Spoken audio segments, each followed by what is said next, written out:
اور اس مقام صبر کو کبھی بھولنا، تو نبی پاک نے اسے شہر العظیم بھی کہا،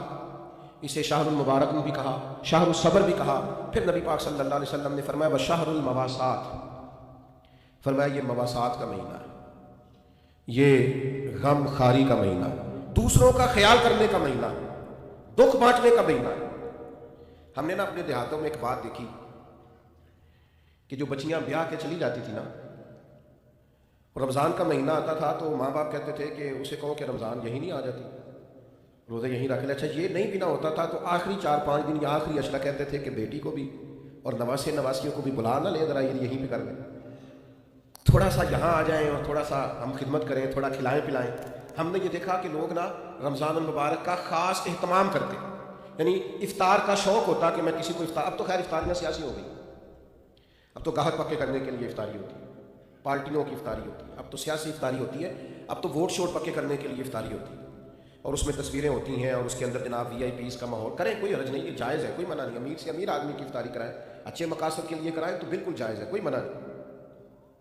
لیکن اس سارے میں غریبوں کو نہ بھول جائیں، جو اصل حقدار ہیں ان کا حق نہیں بھولیں۔ غرباء کے ساتھ ضرور کچھ نہ کچھ ایسا ماحول بنائیں کہ وہ باوقار طریقے سے افطار میں شریک ہو جائے۔ افسوس کے ساتھ کہنا پڑتا ہے کہ رمضان غمخاری کا مہینہ ہے، اسے نبی پاک صلی اللہ تعالیٰ علیہ وسلم نے غمخاری کا مہینہ قرار دیا۔ دوسروں کے دکھ بانٹنے تھے، اشکشوئی کرنی تھی، غریبوں کی مدد کرنی تھی، یتیموں کے سر پہ ہاتھ رکھنا، بیواؤں کے لیے کوشش کرنی تھی، مسافروں کے لیے کوشش کرنی تھی، مقروضوں کے لیے کوشش کرنی تھی۔ لیکن ہم کیا کرتے ہیں؟ ہم رمضان میں اپنے خرچے بڑے بڑھا لیتے ہیں، عید ایک جوڑے سے بھی گزر جاتی ہے، لیکن ساری عید جو ہے وہ کپڑے پسند کرنے میں سارا رمضان گزر جاتا ہے، سلوانے میں گزر جاتا ہے، نئے سے نئے ڈیزائن دیکھنے میں گزر جاتا ہے۔ عبادت کے دن ہے اور ان سارے دنوں کو اس طرح کر کے ہم ضائع کر بیٹھتے ہیں۔ تو میرے عزیز، دوسروں کے کام آنا تھا، بجائے اس کے کہ اپنے خرچے اتنے بڑھا لیے جاتے، اتنے بڑھا لیے جاتے کہ لوگ آزمائش میں آ جاتے ہیں، رمضان سے پہلے سوچنے لگ جاتے ہیں کہ رمضان بھی آ گیا اور اتنے زیادہ اخراجات اضافی ہوں گے، تو تھوڑا تھوڑا ان اخراجات سے چیزوں کو بچا کر کے، یعنی حضور علیہ السلام نے سخاوت کا طریقہ یہ بتایا تھا کہ 2 کا کھانا 3 کو پورا آ جائے، اور 3 کا کھانا 4 لوگ کھا لیں، اور 4 کا 5 لوگ کھا لیں، تو اپنے اسی دسترخوان میں سے آپ کچھ نکال کے اس شہر المواسات کے اندر، اس غمخاری کے مہینے کے اندر آپ دوسروں کی اشکشوئی کریں، ماہ رمضان المبارک غریب پروری میں گزاریں، غور فرمائیں کہ کہاں کہاں لوگ ضرورت مند ہیں۔ ہم نے بچپن میں مساجد میں بڑی بڑی افطاریاں دیکھی، اور واقعتاً مسافر لوگ آ جاتے تھے تو وہاں علاقے کے لوگ ہی، آج فلاں نے دیگ پکا رکھی ہے، فلاں نے چاول بنا رکھے ہیں، تو مسجدوں میں بھیج دیے جاتے تھے اور مسجد میں افطار ہوتا تھا۔ اور اگر مسافر نہیں بھی ہوتے تھے تو اس محلے، اس گاؤں کے، اس علاقے کے جو غرباء ہوتے تھے وہ مسجد میں جمع ہو جاتے تھے اور افطار کر لیتے۔ لیکن اب آہستہ آہستہ چیزیں سکڑ گئیں، چیزیں سمٹ گئیں، ہمارے اپنے معاملات اتنے انفرادی سے ہو گئے ہیں، ہر آدمی کی ایک مخصوص سی پسند ہے، مخصوص سی چیزیں وہ کھاتا ہے، اس میں وہ اپنے آپ کو جینا اور اپنے آپ کو رکھنا بہتر جانتا ہے، وہ اٹھ کر اپنی ذات سے اوپر سوچنا گوارا ہی نہیں کرتا۔ میرے عزیز، یہ غم خاری کا مہینہ ہے، کیا حسین لفظ ہے حدیث میں، صحابہ فرماتے جب رمضان آتا تو حضور قیدیوں کو آزاد کرتے، ہر سائل کو عطا کرتے، نبی پاک بانٹتے، دیتے، ہر ایک کو نوازتے۔ ہمارے ہاں لائنیں لگتی ہیں زکوٰۃ لینے والوں کی، اور جناب جو دینے والے ہیں بگڑ جاتے ہیں، کہتے ہیں آپ 9 بجے آگے سونے بھی نہیں دیتے، اور پھر یہ کہ آپ وہ تو نہیں جو پہلے بھی آئے تھے، اور دوسرا یہ کہ آپ اگر ترتیب سے کھڑے نہیں ہوں گے تو میں بھگا دوں گا، سب کو کچھ بھی نہیں ملے گا۔ سچ بتانا، جب اللہ نے ہمیں دیا تھا تو لائنوں میں لگا کے دیا تھا، سچ بتانا جب اس نے ہمیں دیا تھا تو یہ رویہ تھا۔ کسی درویش سے کسی نے کہا تھا میرا دل تو کرتا تھا اللہ کے راستے میں خیرات کروں پر کوئی مستحق نہیں ملتا، تو شیخ مسکرا پڑے، تو کہا حضرت آپ کے مسکرانا بڑا معنی خیز ہے، آپ کیوں مسکرائے؟ تو فرمانے لگے پہلے تو بتا، جو جو اللہ نے تجھے دیا تیرا حق بنتا تھا، تو جب رب نے تجھے دے دیا ہے حالانکہ تو حقدار نہیں تھا، تو پھر ٹٹولتا پھرتا ہے، تھرمامیٹر لیے پھرتا ہے۔ جس کی سمجھ آ گئی ہے تجھے غریب ہے تو دے اللہ کی رضا کے لیے۔ لیکن وہ رویوں کی تلخی، مزاج کی ترشروئی، میں اقرار کرتا ہوں اس بات کا بھی کہ بہت سارے غرباء اس مہینے میں دھندے بھی بنتے ہیں، آٹا خیرات میں لے کے دکانوں پہ بیچا بھی جاتا ہے، یہ ساری چیزیں دیکھنے کو، سننے کو، پڑھنے کو ملتی ہیں۔ لیکن میرے عزیز، آپ یہ ساری چیزیں دیکھ کے کیا خیرات کرنی چھوڑ جائیں گے؟ ان رویوں کی بنیاد پر کیا آپ یہ کام کرنا چھوڑ جائیں؟ اللہ کی رضا کے لیے دینا ہے تو خوب دینا ہے۔ اس ماہ مبارک کو نبی پاک علیہ السلام نے غمخاری کا مہینہ قرار دیا ہے، خوب اللہ کے لیے ہمارا اسی جگہ دسترخوان لگتا ہے سحری اور افطاری کا۔ کچھ لوگ آ جاتے ہیں، سڑک پہ جانے والے غریب رکشہ ڈرائیور آ جاتے ہیں، یہاں کچھ لوگ مزدوری کرنے آئے ہوئے ہیں، وہ آ جاتے ہیں، تو ظاہر ہے ادارہ زیر تعمیر تھا، ہم اتنے اخراجات افورڈ نہیں کرتے تھے، لیکن وہ چند لوگوں کے لیے دسترخوان لگتا طلباء کے لیے، تو وہ لوگ خود آ کے بیٹھنے لگے، پھر وہ 50، پھر 60، پھر وہ ایک دن ایسا آیا کہ 1100 لوگ ہو گئے۔ تو یہ دوست مجھے کہنے لگے کہ ہم کیسے کر کے ان کو چلائیں؟ تو میں نے کہا سچ بتاؤ، ان پوری صفوں میں تم نے کوئی امیر بھی بیٹھا دیکھا ہے؟ کوئی مالدار، کوئی گاڑی والا، کوئی پراڈو والا تم نے دیکھا ہے بیٹھا؟ کہنے لگے نہیں۔ تو میں نے کہا پھر یہ اللہ نے مہمان بھیجے ہیں تو اللہ ان کا رزق بھی بھیجے گا، پھر تم اللہ کی رضا کے لیے ان کے لیے کچھ نہ کچھ پکا ڈالو۔ یہ جو چپکے سے آ کے چھپ کے، اور بعض میں نے ایسے لوگ بھی دیکھے جو اوپر کپڑا رکھتے ہیں اور آ کر کے بیٹھتے ہیں، سفید پوشی کا بھرم رکھنا بڑا ضروری ہوتا ہے، اور دروازے پہ آئے کو خالی نہ بھیجنا یہ بڑا ضروری ہوتا ہے، اور جب کوئی امید لگا کے آ جائے اور اس کی امید کو توڑ دینا یہ بڑا تکلیف دہ ماحول ہوتا ہے۔ لیکن ہم نے تو کواڑ اندر سے بند کر لیے، ہم نے تو ہر چیز میں اقربا پروری بنا لی، ہم نے تو ہر بانٹنے کو، ہر دینے کو سیاسی رنگ دے لیا۔ خدا را یہ غمخاری کا مہینہ ہے، پلٹ کے دیکھنا یتیموں، مسکینوں، غریبوں کو جو چپ ہیں، جو بولتے نہیں، جو عید سے قبل میاں بیوی مشورہ کرتے ہیں کہ ہمارے کپڑے نئے ہیں بس بچوں کو لے کے دے دیے جائیں، ہماری خیر ہے، میرا جوڑا ٹھیک ہے، میں گزارا کر لوں گا، یہ فلانی شادی پہ لیا تھا۔ تو بچوں کا سوچ، گندم امیر شہر کی ہوتی رہی خراب، اور بچی کسی غریب کی فاقے سے مر گئی۔ او بھائی یہ فرق مٹانا پڑے گا۔ یہ جو بہت زیادہ تفریق ہے، یہ ماہ نور و سرور آیا ہے، اس میں ارادہ کریں۔ اور میری اپیل ہے ان لوگوں سے جو راشن بانٹتے ہیں، جو کسی کے گھر میں کچھ پہنچاتے ہیں، وہ رمضان کا انتظار نہ کریں، رمضان سے 2 دن پہلے پہنچا دیں۔ اور میں ذمہ داری کے ساتھ آپ سے وعدہ کرتا ہوں کہ آپ رمضان کی نیت کر کے رمضان سے پہلے دیں، اللہ رمضان جتنا اجر عطا فرمائے گا،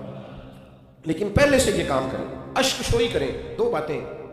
آپ کی خدمت میں عرض کرنی ہے۔ ایک تو رمضان المبارک کا قرآن مجید سے بہت زیادہ تعلق ہے، بہت زیادہ، اس لیے کہ قرآن مجید کہتا ہے شہر رمضان الذی انزل فیہ القرآن، رمضان کا وہ مہینہ جس میں ہم نے قرآن مجید نازل فرمایا ہے۔ حضرت امام اعظم ابو حنیفہ رحمۃ اللہ علیہ کا طریقہ یہ تھا کہ آپ ایک سپارہ قرآن مجید کا گھر میں پڑھتے تھے، ایک مسجد میں پڑھتے تھے، ایک رات کو تراویح میں پڑھتے تھے، ایک گھر میں اور ایک مسجد میں اور ایک رات تراویح میں۔ تو کتنے قرآن مجید ختم ہو گئے رمضان میں؟ 3۔ نبی کریم صلی اللہ تعالیٰ علیہ وسلم کا مبارک طریقہ یہ تھا کہ حضرت جبریل امین علیہ السلام ہر سال رمضان میں حضور کے ساتھ قرآن مجید کا دور فرماتے، جیسے ہمارے حفاظ بھی دور کرتے ہیں، ایک حافظ پارہ سناتا ہے پھر دوسرا اس کو سناتا ہے، پہلے ایک سنتا ہے پھر دوسرا اس کو سناتا ہے۔ تو نبی کریم علیہ السلام حضرت جبریل امین کو سناتے، حضرت جبریل حضور کو سناتے،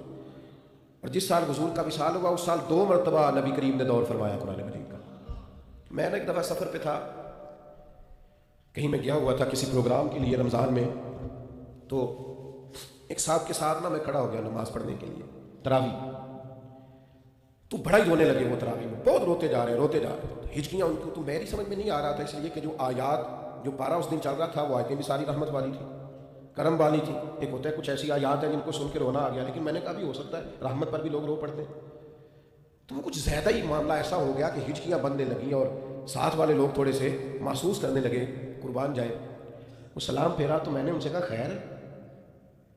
تو دیسی آدمی، دیہاتی بندہ مجھے کہنے لگا حضرت جی یہ تراویح پڑھانا نا، یہ میرا بیٹا ہے۔ تو میں کہا میرا بیٹا حافظ ہو گیا اور مصلی سنا رہا ہے اور قرآن مجید پڑھ رہا ہے؟ تو آج پہلی دفعہ یہ قرآن مجید سنا رہا ہے تو مجھے ایسے لگتا ہے جیسے میری شان بڑی ہو گئی، میں بڑا بلند ہو گیا مرتبہ۔ میں نے اسے کہا کہ تو تھوڑا اور بھی رو لے تو تیرا بنتا ہے، اس لیے کہ جس جگہ پہ تو کھڑا ہو کے سوچ رہا ہے نا، یہ بہت بڑی بات ہے۔ قرآن مجید سے وابستگی ہماری یا ہماری اولادوں کی یہ بڑی ضروری ہے۔ رمضان شریف میں میرا خیال ہے 2 پارے تو روز ہونے چاہیے۔ میری خواہش یہ ہے کہ دن میں آپ ترجمہ پڑھیں پارے کا، تھوڑا غور سے پڑھیں، اس کی تفسیر دیکھیں، اور رات کو پھر وہ تراویح میں سنیں، آپ کو عجیب سا لطف آئے گا، آپ محو ہوتے رہیں گے، اور سارا دن وہ چیزیں آپ کے حاشیہ خیال پر چمکتی دمکتی رہیں، آپ کو سرور آئے گا۔ یہ کمال کام ہے۔ اور دوسری گزارش میری یہ ہے کہ سحری کے وقت اٹھنا تو ہے ہی، بہت ساری چیزیں بھی سحری کے وقت، دودھ دہی بھی بعض جگہوں پہ لانا پڑتا ہے جا کے، تو 10-15 منٹ پہلے اٹھیں، تہجد کی نماز بھی پڑھیں، یہ روٹین بنائے پہلی رمضان سے۔ آپ ذرا جلدی اٹھیں، 4 رکعت نماز، 2 رکعت نماز، 6 8 جتنی توفیق ہو تہجد کی نماز پڑھیں، اس کے بعد اپنی سحری کر لیں۔ لیکن کوشش کریں کہ نوافل کی کثرت ہو، تراویح کا خاص اہتمام ہو، قرآن مجید کے ساتھ خاص دلچسپی ہو رمضان شریف میں۔ اور پھر اللہ کے پیارے حبیب صلی اللہ تعالیٰ علیہ وسلم نے ارشاد فرمایا، رمضان آ گیا ہے، حضور فرمانے لگے یہ برکت والا مہینہ ہے، اللہ نے اس کے روزے فرض کیے ہیں۔ اللہ کے حبیب علیہ الصلوۃ والسلام فرماتے ہیں اللہ تعالیٰ نا آسمان کے دروازے کھول دیتا ہے رمضان میں، اللہ تعالیٰ آسمان کے دروازے رمضان المبارک میں کھول دیتا ہے، دوزخ کے دروازے بند کر دیتا ہے۔ اب یہاں شارحین حدیث لکھنے لگے کہ یہ جو حضور نے فرمایا کہ آسمان کے دروازے کھول جاتے ہیں، اس سے کیا مراد؟ اس سے نبی کریم علیہ السلام نے ہمیں کیا سمجھایا؟ حضور کی باتیں چونکہ بڑی معنی خیز ہیں، جوامع الکلم ہے، تو شارحین حدیث نے لکھا یہ جو حضور فرماتے ہیں نا آسمان کے دروازے کھل جاتے ہیں، اس کا مطلب یہ ہے کہ رحمت بھی نازل ہوتی ہے، برکت بھی نازل ہوتی ہے، بخشش بھی نازل ہوتی ہے، رزق بھی دیا جاتا ہے، رحمت بھی برسائی جاتی ہے۔ جو خدا کی رحمت کا امیدوار ہوگا اس کے لیے دروازے کھلے ہوں گے، اللہ رحمت فرمائے گا۔ جو اس کی بارگاہ سے بخشش کا سوالی ہوگا اس کے لیے بھی رمضان میں آسمان کے دروازے کھلے ہوں گے اور اس کو بخشش عطا کی جائے گی۔ اور جو سمجھتا ہے کہ میں پریشان ہوں رزق کے مسئلے میں، اس کے لیے بھی دروازے کھلے ہوں گے، وہ اللہ کے سامنے جھولی پھیلائے رمضان میں، اسے رزق بھی دیا جائے گا۔ جو اولاد کا طلبگار ہے اسے اولاد دی جائے گی، جو رب کی بارگاہ سے اس کے قرب کا طلبگار ہے اسے قرب خدا بندی دیا جائے گا، جو اس کے محبوب کی نگاہ کا طلبگار ہے اسے دروازہ جو کھل گیا ہے۔ اب جو تم اللہ سے اس کا فضل مانگو گے اللہ رمضان المبارک میں اپنی رحمت سے عطا فرمائے گا، لیکن شرط یہ ہے کہ یہ نہ ہو کہ جب مانگنے کا ٹائم ہو تو ہم سو رہے ہوں۔ کچھ لوگ بڑی عجیب و غریب سی ریت پیدا کر لیتے ہیں، وہ بس روزہ ہی رکھتے ہیں، باقی سارے امور اللہ ماشاءاللہ غفلت میں گزر جاتے ہیں۔ اپنے آپ کو محتاط رکھ کے یہ کرم کی برکھا جب برسے تو پوری توانائی کے ساتھ اپنے آپ کو ذہنی طور پر عبادت کے لیے تیار کریں۔ میں دوستوں کو منع کیا کرتا ہوں، میں کہا کرتا ہوں مہربانی کیجیے گا رمضان المبارک کے اندر تبصرے نہ کیجیے گا، اس لیے کہ اگر تبصروں سے کوئی ملک ٹھیک ہوتا تو سب سے پہلے پاکستان میں ٹھیک ہونا تھا۔ سب سے زیادہ تبصرے ہمارے ملک میں ہوتے ہیں، سب سے زیادہ بریکنگ نیوز ہمارے ملک میں چلتی، سب سے زیادہ اچھا تبصرہ کرنے والے یہاں لوگ پائے جاتے ہیں۔ تو ہم نے سارا سال خبریں دیکھ لی، تبصرے کر لیے، فلاں نے فلاں کو گرا دیا، فلاں نے فلاں کو اٹھا دیا، اب یہ سارا ہمیں پتہ ہے۔ تو مہربانی کریں رمضان شریف میں نا خبروں سے بھی بچیں، ادھر ادھر کی بری ویڈیوز سے بچیں، موبائل کے غلط استعمال سے بچیں۔ آپ فوکس کریں کہ آپ نے عبادت کرنی، توجہ کریں کہ اپنا سارا وقت اللہ کی رضا کے لیے لگانا ہے، ایک لمحہ بھی بیکار نہ کریں۔ حضور نے اتنی عظمت رمضان کی بیان کی، اتنی عظمت بیان کی، اور آخر میں ایک ایسا جملہ کہا کہ اگر اسے کھولا جائے نا تو ہر چیز ہی ایک دوسرا رخ اختیار کر جاتی ہے۔ اللہ کے محبوب علیہ السلام رمضان کی ساری شانیں بیان کرنے کے بعد فرمانے لگے اگر تمہیں پتہ چل جائے نا کہ رمضان کی شان کیا ہے، یعنی اتنی شانیں بیان کرنے کے بعد بھی فرمایا اگر تمہیں پتہ چل جائے، تم اس گہرائی تک پہنچ جاؤ، تم وہ گہرائی پا جاؤ کہ آخر رمضان کی عظمت کتنی ہے، فرمایا اگر تمہیں پتہ چل جائے تو تمہارا دل کرے سارا سال رمضان ہی رہنا چاہیے، سارا سال رمضان ہی رہنا چاہیے۔ اور ایک جملہ حدیث کا کبھی نہیں بھولنا آپ نے، حضور فرماتے ہیں میرے پاس جبریل امین آئے اور انہوں نے آن کر کے عرض کی یا رسول اللہ، 3 باتیں ہیں حدیث میں لیکن ہمارے موضوع کی جو بات ہے بس اسی پر رہتے ہیں۔ حضرت جبریل عرض کرنے لگے یا رسول اللہ، برباد ہو جائے وہ شخص جس نے رمضان کا مہینہ پایا پھر اپنی بخشش نہ کرا سکا، محروم رہ گیا وہ آدمی جسے رمضان ملا، اس کی زندگی میں آیا اور وہ رمضان میں تندرست تھا، صحت یاب تھا،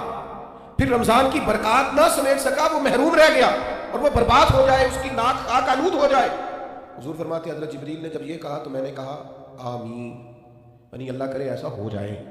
واقعی اس کی ناک خاک آلود ہو جائے کہ رمضان بھی ملا تھا، اس کی زندگی میں آیا تھا، اللہ تعالیٰ نے عافیت دی تھی، اعصاب اور قوا مضبوط تھے، لیکن پھر بھی اپنی بخشش کا سامان نہیں کر سکا، اس کی ناک خاک آلود ہو جائے۔ کیا سارا 11 مہینے کاروباری کرتے ہیں، نئی کاروباری پالیسیاں نہ بنائے رمضان میں کہ میں کون سا بزنس کروں۔ ہمارے ایک دوست اکثر کہا کرتے ہیں کہ لوگ رمضان میں چیزیں مہنگی کر دیتے ہیں، بلکہ اب تو پالیسی زیادہ بہتر ہو گئی ہے، چونکہ حکومت نے کچھ نہ کچھ سستی کرنی ہوتی ہے تو وہ رمضان سے پہلے 2 مہینے مہنگی کر لیتے ہیں تاکہ رمضان آئے تو ہمیں کہنا پڑ جائے کہ دیکھو ہم نے یہ 10 روپے سستی کر دی ہے، چونکہ اس سے پہلے جو مہنگی بڑی کر لی۔ تو یہ دھوکہ کس کو دے رہے ہیں، کس کو دے رہے ہیں؟ ما یخدعون الا انفسهم، اللہ کہتے ہیں کچھ دھوکے تم صرف اپنے آپ کو دیتے ہو، کسی اور کو